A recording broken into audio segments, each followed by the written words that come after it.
धर्म, परिवार और राष्ट्र के ऊपर बात ना आई। अगर इस तरह की परिस्थिति आ जाती है तो बिश्नोई समाज के लोग दूसरा गाल आगे करने में विश्वास नहीं रखते। हम उसको जवाब देना भी जानते। अगर कोई व्यक्ति बिश्नोई समाज की भावनाओं के साथ खिलवाड़ करने की कोशिश करता है तो हम वो जिस भाषा में समझना चाहते हम उसी भाषा में उसको समझाने की क्षमता रखते हैं। नमस्कार दोस्तों, मैं हूं संदीप बिश्नोई और आप देख रहे हैं मेरा शो जानोगे तभी तो मानोगे।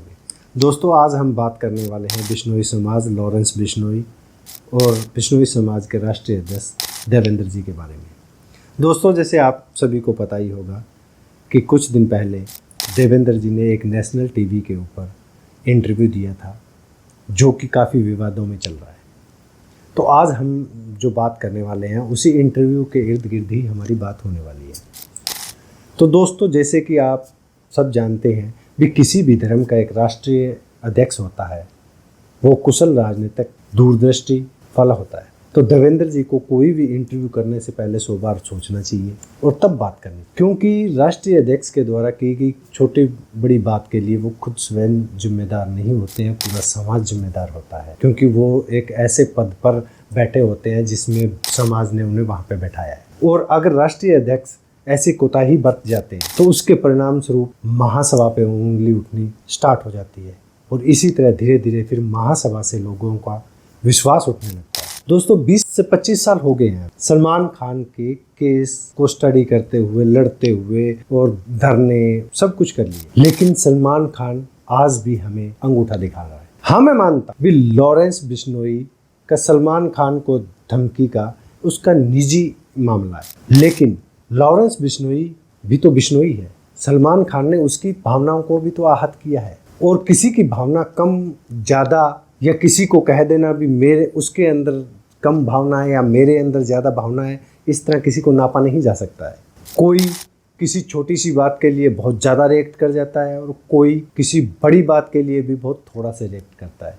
वो अपनी अपनी समझ की और अपने अपनी काबिलियत की ऊपर निर्भर करता है। तो दोस्तों, इसी तरह ही लॉरेंस बिश्नोई को भी अपनी भावनाओं के प्रति और उसकी भावनाओं को रक्षा करने का अधिकार है। लेकिन देवेंद्र जी, मैं आपसे पूछना चाह रहा हूँ, आप लॉरेंस बिश्नोई को जो वहाँ मीडिया के अंदर आपने दोषी बताया गया, तो आप उसको किस जुर्म का दोषी मानते हैं? और अगर ऐसे ही आप जुर्म में सभी को दोषी मानने वालों को ही समाज से बाहर अंदर करने का करते रहे तो फिर तो बिश्नोई समाज में बहुत से लोग जो जुर्म कर रहे हैं और छोटे मोटे जुर्मी है, तो आप वहाँ तो फिर ना तो न्यायालय की ज़रूरत होगी ना थाने की ज़रूरत होगी, फिर तो सभी को सजा ऐसे ही मिल जाएगी। क्योंकि मीडिया रिपोर्ट के अनुसार मीडिया के अंदर जो चल रहा है उसमें आपके बयान को बिश्नोई समाज से जोड़ के देखा जा रहा है और उसमें बिश्नोई समाज लॉरेंस के ऊपर भड़का हुआ है। बिश्नोई समाज ने लॉरेंस से किनारा कर लिया है। बिश्नोई समाज के समस्त लोग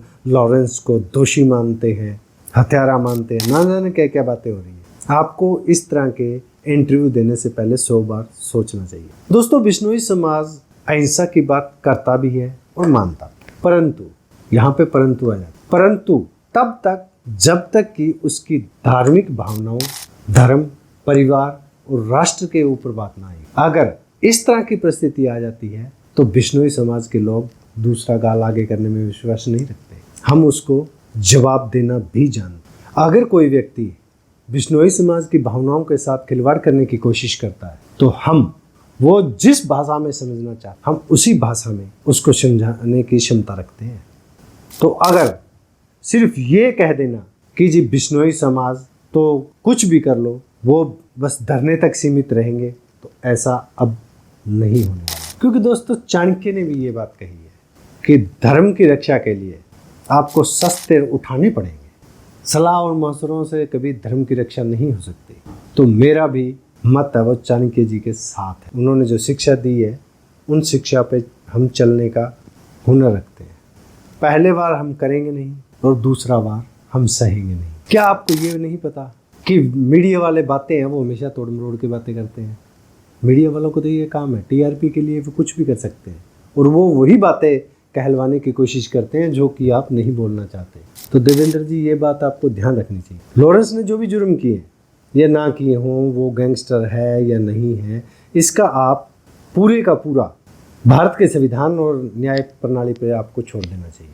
और एक बात मैं आपसे जरूर पूछना, लॉरेंस बिश्नोई ने बिश्नोई समाज के खिलाफ क्या किया? कौन सा खिलाफ ऐसा काम किया है जो बिश्नोई समाज के खिलाफ है? उसने ये तो नहीं कहा कि सलमान खान मुझसे ही आके माफी मांगे, उसने तो पूरे समाज से माफी मांगने की बात की है। मैं यहाँ लॉरेंस बिश्नोई को सही या गलत साबित करने के उद्देश्य से वीडियो नहीं बनाया है, लेकिन जो मैं फैक्ट है उन्हीं पे बात कर रहा हूँ। अगर सलमान माफी आके मांग लेता है तो ये एक मील का पत्थर साबित होगा, और आगे आने वाले टाइम में कोई अगर ऐसा करने की सोचता है, शिकार के बारे में कुछ सोचता है, तो वो 100 बार सोचेगा। तो उसके बाद ऐसा घिनौना काम जो करने की हिम्मत औकात दिखाएगा, बिश्नोइयों के बारे में सोचेगा, उनको सर्च करेगा, गूगल सर्च करके देखेगा, एक ऐसा उदाहरण सेट हो जाएगा। आप देखो हमारे जो साथी सिख समाज है उनके बारे में देखो, क्या आपको उनको हिंसक मानते हो? नहीं, वो बिल्कुल भी हिंसक नहीं है। लेकिन जब बात उनकी भावनाओं के ऊपर आ जाती तो उसके बाद वो देर भी नहीं लगाते, उल्टा लटका के, बाकी आप खुद समझदार हो, मुझे बताने की जरूरत नहीं। तो इस तरह एग्जाम्पल सेट होती। धार्मिक भावनाओं के साथ खेलने का अधिकार किसी ने, संविधान ने किसी को नहीं दिया है, ना आपको, ना मुझको, हमारे समाज को नहीं। हमें भी दूसरे समाज की छोटी छोटी भावनाओं की कदर करनी चाहिए। और अंत में मैं यही कहना चाहूँगा कि देवेंद्र जी, आप रिटायरमेंट ले लीजिए और आप किसी युवा प्रतिनिधि को आगे आने का मौका दीजिए। आपसे ये गुजारिश है भी, आपने जो ये बखेड़ा खड़ा किया है तो आप अपना त्याग पत्र देकर इस मसले को सुलझाएं। तो आज का वीडियो बहुत ज़्यादा लंबा हो गया है, तो मैं आप सभी से इजाज़त चाहूँगा, और जाते जाते मैं आपसे ये ज़रूर कहूँगा, अगर मेरा वीडियो आप सभी को अच्छा लगा हो तो आप लाइक, कमेंट और सब्सक्राइब ज़रूर करिएगा। और जाते जाते हाँ, सब्सक्राइब का बटन और नोटिफिकेशन ऑन करना भूलिएगा मत, क्योंकि मेरी आने वाली वीडियो अलग अलग मुद्दों पे होती है और सभी के नोटिफिकेशन आपको टाइम पे मिलते जाए। नमन, प्रणाम, नमस्कार।